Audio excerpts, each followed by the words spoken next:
നമസ്കാരം. എൻ്റെ നാടാണ് എരുമേലി എന്ന് ഞാൻ പലപ്പോഴും പ്രേക്ഷകരോട് പങ്കുവച്ചിട്ടുണ്ട്. അത്രമാത്രം ആത്മബന്ധം എനിക്ക് എരുമേലിയുമായി ഉണ്ട്. എരുമേലിയിൽ നിന്നും ശബരിമലയ്ക്ക് പോകുന്ന വഴിയിൽ ഭഗവാന്റെ സന്നിധിയിൽ നിന്നും ഏതാണ്ട് 25 കിലോമീറ്റർ മാത്രം അകലെയാണ് എൻ്റെ ജന്മവീടിരിക്കുന്നത്.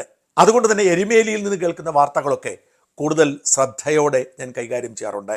എരുമേലി എക്കാലത്ത് നേരിടുന്ന പ്രതിസന്ധി മണ്ഡല മകരവിളക്ക് കാലത്ത് തീർത്ഥാടക പ്രവാഹമുണ്ടാകുമ്പോൾ വേണ്ടതുപോലെ ഗതാഗതം നിയന്ത്രിക്കാൻ നമ്മുടെ സംവിധാനങ്ങൾക്ക് കഴിയാത്തതാണ്. യാതൊരു പരിചയവുമില്ലാത്ത പോലീസുകാരെയാണ് പലപ്പോഴും ഡ്യൂട്ടിക്കിടുന്നത്. അവർ വെറുതെ കയ്യും കെട്ടി അവിടെ നിൽക്കും. ഡ്യൂട്ടിയിലുള്ള പോലീസുകാരുടെ ഉത്തരവാദിത്തമില്ലായ്മ കൊണ്ട് ഞൊടിയിടയിൽ എരുമേലിയിൽ ഗതാഗത തടസ്സമുണ്ടാവും. അത് ശബരിമല ഭക്തർക്ക് മാത്രമല്ല, സാധാരണ മനുഷ്യരെയും ബുദ്ധിമുട്ടിക്കും. ഇവിടെ ഉണ്ടാകുന്ന തടസ്സം ശബരിമല വരെ നീണ്ടുപോകുന്ന സാഹചര്യം ഉണ്ടായിട്ടുണ്ട്. സർക്കാർ സംവിധാനങ്ങളുടെ മുഴുവൻ ശ്രദ്ധയും പമ്പയിലേക്കും സന്നിധാനത്തേക്കും മാറുമ്പോൾ എരുമേലി പലപ്പോഴും അവഗണിക്കപ്പെടും. ഇത് പലപ്പോഴും നേരെയാക്കുന്നത് നാട്ടുകാരുടെ പ്രതികരണമാണ്. കഴിഞ്ഞ ദിവസം അത്തരമൊരു സംഭവം ഉണ്ടായി. എരുമേലി പെട്രോൾ പമ്പിന്റെ പരിസരത്ത് പെട്ടെന്ന് ഒരു ട്രാഫിക് രൂപപ്പെട്ടു. കാഞ്ഞിരപ്പള്ളിയിൽ നിന്നും എരുമേലിക്ക് പോകുന്ന വഴി എരുമേലി വാവരുപള്ളിക്കും ചെറിയമ്പലത്തിനും തൊട്ടു മുമ്പാണ് ഈ പെട്രോൾ പമ്പിന്റെ ജംഗ്ഷൻ. റാന്നി ഭാഗത്തു നിന്ന് വരുന്ന വാഹനങ്ങളൊക്കെ വൺ വേ ആയി വഴിതിരിച്ച് KSRTC ബസിന്റെ പിറകിൽ കൂടി ഇവിടെയാണ് വന്ന് കയറുന്നത്. അവിടെ കൃത്യമായ ഗതാഗത നിയന്ത്രണമില്ലെങ്കിൽ പെട്ടെന്ന് റോഡ് ബ്ലോക്ക് ആവും. ആർക്കും അങ്ങോട്ടും ഇങ്ങോട്ടും പോകാൻ കഴിയാത്ത സാഹചര്യം ഉണ്ടാവും. കഴിഞ്ഞ ദിവസം മുക്കൂട്ടുതറ വെൺകുറിഞ്ഞി സ്വദേശിയായ പൊതുപ്രവർത്തകന് ഷിജോ ജോസ് ബസ് കാത്ത് അവിടെ നിൽക്കുകയാണ്. എരുമേലിയിൽ കവലയിലുള്ള ബസ്സുകൾ ഇപ്പോൾ ഈ ജംഗ്ഷൻ അപ്പുറയാണ് നിർത്തുന്നത്. ഷിജോ ജോസ് പൊതുപ്രവർത്തകനാണ്. സാമൂഹ്യ നന്മയ്ക്ക് വേണ്ടി കൃത്യമായ നിലപാടെടുക്കുന്നയാളാണ്. അനീതി കണ്ടാൽ പൊട്ടിത്തെറിക്കുന്ന ആളാണ്. പക്ഷേ സൽസ്വഭാവിയും നാട്ടുകാരുടെ പ്രിയങ്കരനുമാണ്. ക്രിസ്മസ് പ്രമാണിച്ച് നോമ്പെടുക്കുന്ന, കാർന്നോമാരെ നോക്കി മക്കളെ നോക്കി ജീവിക്കുന്ന ഒരു സാധു മനുഷ്യൻ. അദ്ദേഹം ഇവിടെ കാത്തു നിൽക്കുമ്പോൾ പെട്ടെന്ന് ഗതാഗത കുരുക്ക് കാണുന്നു. ഗതാഗത കുരുക്ക് അഴിക്കേണ്ട ഉത്തരവാദിത്തപ്പെട്ട പോലീസുകാരൻ മാറി നിന്ന് മൊബൈൽ ഫോണിൽ കളിച്ചുകൊണ്ടിരിക്കുന്നു. ഗതാഗതം സ്തംഭിച്ചപ്പോൾ ഈ പോലീസുകാരൻ തല ഉയർത്തിയൊന്ന് നോക്കി, ഗൗനിക്കാതെ വീണ്ടും മൊബൈൽ ഫോണിലെ കളി തുടർന്നു. അതിനിടയിൽ പ്രായമായ ഓട്ടക്കാരൻ രംഗത്തിറങ്ങി സ്വയം ട്രാഫിക് നിയന്ത്രണം ഏറ്റെടുത്തു. അങ്ങനെ ഗതാഗത കുരുക്ക് അഴിച്ചുകൊണ്ടിരിക്കുന്നു. ഈ ദൃശ്യങ്ങൾ ഷിജോ തന്റെ മൊബൈൽ ഫോണിൽ പകർത്തുന്നു. അതായത് ഈ ഓട്ടോക്കാരൻ ഗതാഗത കുരുക്ക് അഴിക്കുന്നതും പോലീസുകാരൻ മൊബൈലിൽ കളിച്ചുകൊണ്ട് മാറി നിൽക്കുന്നതുമായ ദൃശ്യങ്ങൾ. ഷിജോ മാത്രമല്ല, വിൽസൺ എന്നു പേരുള്ള കരിങ്കല്ലുമൊഴിക്കാരനായ മറ്റൊരു ചെറുപ്പക്കാരനും ഷിജോയ്ക്കൊപ്പം ഉണ്ടായിരുന്നു. രണ്ടുപേരും വികാരം പങ്കിട്ടുകൊണ്ടാണ് ഈ ദൃശ്യങ്ങൾ രണ്ടുപേരും പകർത്തിയത്. ഒടുവിൽ പോലീസുകാരൻ ഇത് കാണുന്നു. ഓടി വന്ന് ഇവരുടെ മൊബൈൽ ഫോൺ തട്ടിപ്പറിച്ച് ദൂരെ എറിയുന്നു. ഇവരോട് മെക്കിട്ട് കയറുന്നു. ഇവർ ഉടൻ തന്നെ അതിനെ ചോദ്യം ചെയ്യുന്നു. ഇതിനിടയിൽ പോലീസുകാരൻ ഇവരെ പിടിച്ച് തള്ളുന്നു. തള്ളുന്നതിനിടയിൽ പോലീസുകാരന്റെ കയ്യിലിരിക്കുന്ന വയർലെസ് ഫോൺ താഴെ പോകുന്നു. അപ്പോഴേക്കും സ്ഥലം SI എത്തുന്നു.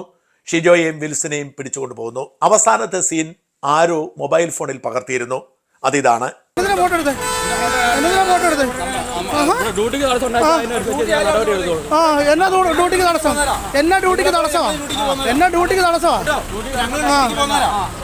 നിങ്ങൾ ഇങ്ങനെ കാണിച്ചു കഴിഞ്ഞാൽ ഇങ്ങനെ ആർക്കും പോകാൻ പറ്റുമല്ലോ. പമ്പ വരെ ബ്ലോക്ക്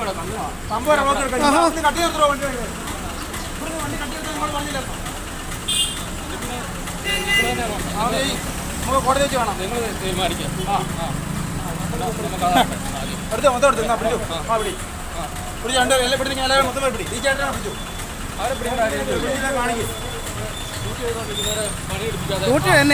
എന്നെ തടസ്സപ്പെടുത്തിയെന്ന് പറഞ്ഞേ. എന്നെ തടസ്സപ്പെടുത്തിയ നിങ്ങളെ എന്നെ തടസ്സപ്പെടുത്തിയേ. എന്നെ തടസ്സപ്പെടുത്തി എന്നെ തള്ളുന്നേ. എന്നത്ര തള്ളുന്നേ? എന്നാ എന്നെ തള്ളുന്നേ? ആഹാ ആഹാ.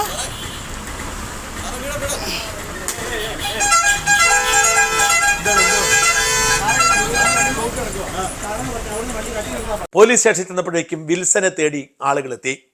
വിൽസൺ സ്ഥലത്തെ പാർട്ടിക്കാരനാണ്. വിൽസനും ഷിജോയും ഒരുമിച്ചാണ് ഇതൊക്കെ ചെയ്തതെങ്കിലും പാർട്ടിക്കാരനായതുകൊണ്ട് വിൽസനെ അപ്പോൾ തന്നെ പറഞ്ഞു വിട്ടു.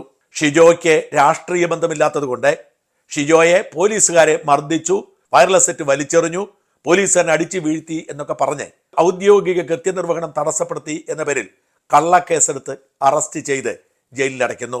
കാഞ്ഞിരപ്പള്ളി കോടതി അവധിയായതുകൊണ്ട് ഈരാറ്റുപേട്ട കോടതിയിൽ കൊണ്ടുപോയാണ് റിമാൻഡ് ചെയ്യുന്നത്. 14 ദിവസത്തേക്ക് സ്വാത്വികനായി മനുഷ്യനെ റിമാൻഡ് ചെയ്യുന്നു. ഷിജോയുടെ സുഹൃത്തും കാഞ്ഞിരപ്പള്ളി കോടതിയിലെ പ്രമുഖ അഭിഭാഷകനുമായ അഡ്വക്കേറ്റ് ബിനോയ് മങ്കന്താനം വിവരമറിയുന്നു. ബിനോയ് ഓടി സ്ഥലത്തെത്തുന്നു. പോലീസിനോട് കാര്യങ്ങൾ തിരക്കുന്നു. പക്ഷെ പോലീസ് വഴങ്ങുന്നില്ല. പോലീസിനെ സംബന്ധിച്ചിടത്തോളം ഈ വീഡിയോ ദൃശ്യങ്ങൾ പുറത്തു വന്നാൽ അഭിലാഷ് എന്ന് പറഞ്ഞ പോലീസുകാരന്റെ പണി തെറിക്കും. കാരണം അയാൾ ഒരു പണിയും ചെയ്യാതെ മൊബൈലിൽ നോക്കിയിരുന്നപ്പോഴാണ് ഗതാഗത കുരുക്കുണ്ടായത്. ഈ സാഹചര്യത്തിൽ ബിനോയുടെ ഇടപെടൽ പോലീസിന് പരിഭ്രാന്തി ഉണ്ടാക്കുന്നു. പോലീസ് ആവട്ടെ ജാമ്യമില്ലാത്ത ശക്തമായ വകുപ്പിട്ട് കേസ് ചാർജ് ചെയ്ത് ഷിജോയെ ഉടനെങ്ങും പുറത്തിറക്കാതിരിക്കാൻ നടപടിയെടുക്കുന്നു. പിറ്റേ ദിവസം തന്നെ കാഞ്ഞിരപ്പള്ളി കോടതിയിൽ ജാമ്യാപേക്ഷയുമായി അഡ്വക്കേറ്റ് ബിനോയ് മംഗദാനം ചെല്ലുന്നു. പബ്ലിക് പ്രോസിക്യൂട്ടർ സ്ഥലത്തിൽ അത് പൊതുവെയുള്ള കാര്യമാണ്. APP സ്ഥലത്തില്ലാതെ വരുമ്പോൾ പിന്നെ കോടതി ജാമ്യാപേക്ഷ മാറ്റിവെക്കും. ബിനോയ് കാര്യത്തിന്റെ ഗൗരവം കോടതിയെ ബോധ്യപ്പെടുത്തി APPയോട് ഓൺലൈനിൽ പങ്കെടുക്കാൻ കോടതി നിർദ്ദേശിക്കുന്നു. APP ഓൺലൈനിൽ പങ്കെടുക്കുന്നു.